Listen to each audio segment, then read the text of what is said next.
Crystal's question is up next. Later in life, when you are in the drawdown phase and have access to ample brokerage funds, do you need to have an emergency fund?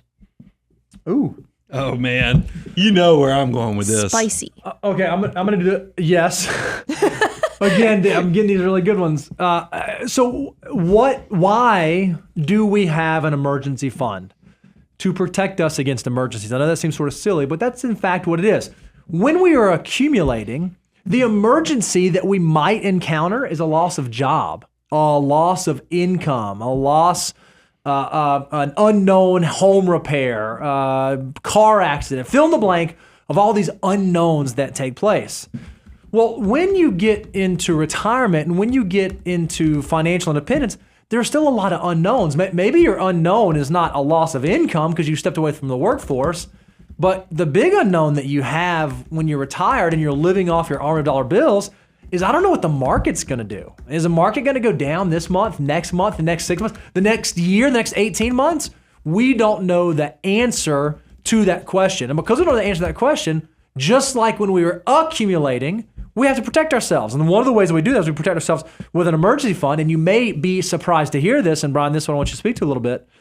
I am of the opinion that our emergency fund is actually larger when we get to financial independence and retirement than it was back when we were accumulating. Yeah, Crystal's falling into the access to cash trap versus actually having cash. Yep. I've fallen in this trap. I mean, I think all financial mutants, because we want to maximize every dollar that comes into our control. And we're like, man, why would we want to do this? Now, look, it's a little different now because interest rates are actually over 4%. And so you can actually make something with your cash. Mm-hmm. So, but there have been decades where you literally couldn't make anything on your cash.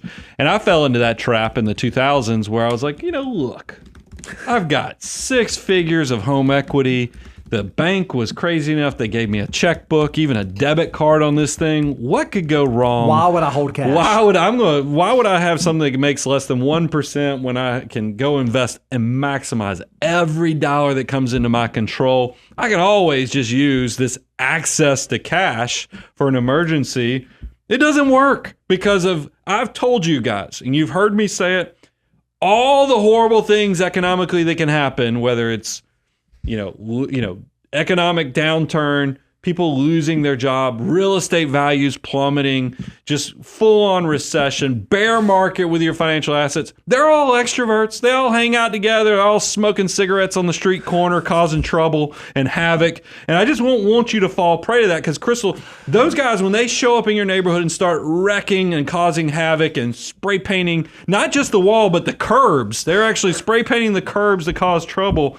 You're going to say, man, I wish I'd had actual cash because I don't want to go sell, my stock market, my holdings and my equities when they're down 25 to 30%. And my bonds, dadgummit, those things are supposed to be a great diversifier, but they're even down 6 to 8% right now. This is horrible. You go back. I should have listened to those guys when they talked about having cash. And I've shared with you guys. I actually prayed.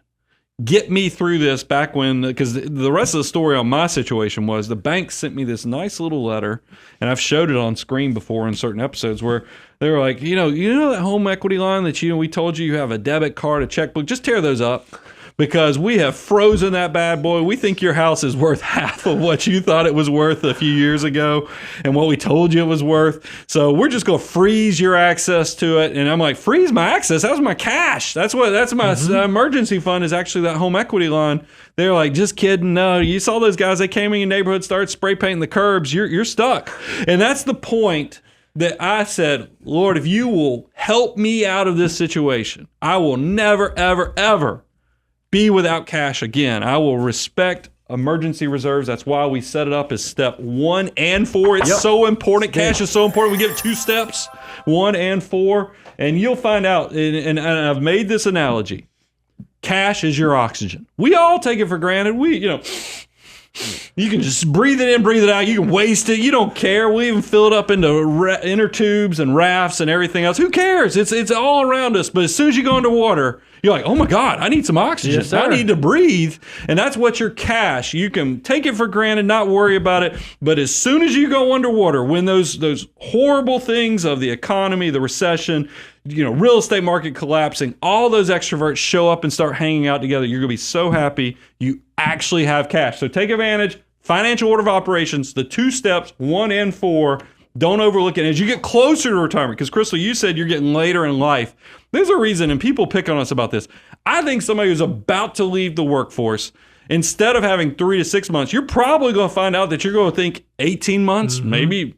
I even have clients that have 3 years. I know that sounds crazy, but there's a weird psychological thing that happens when you leave the workforce, because the first time those horrible extroverts show up in your neighborhood and you're no longer working, you're like, oh my gosh, I'm completely at the mercy of what's going on economically with my financial investments.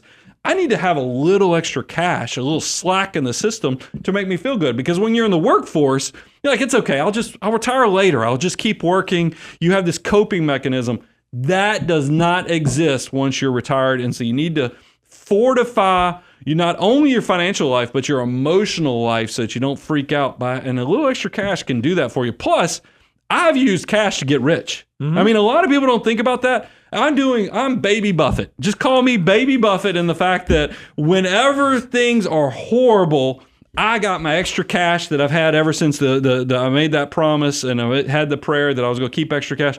And I bought this building with Bo. I've used having cash when others do not have cash is a great amplifier of your wealth. Nobody just talks about that stuff.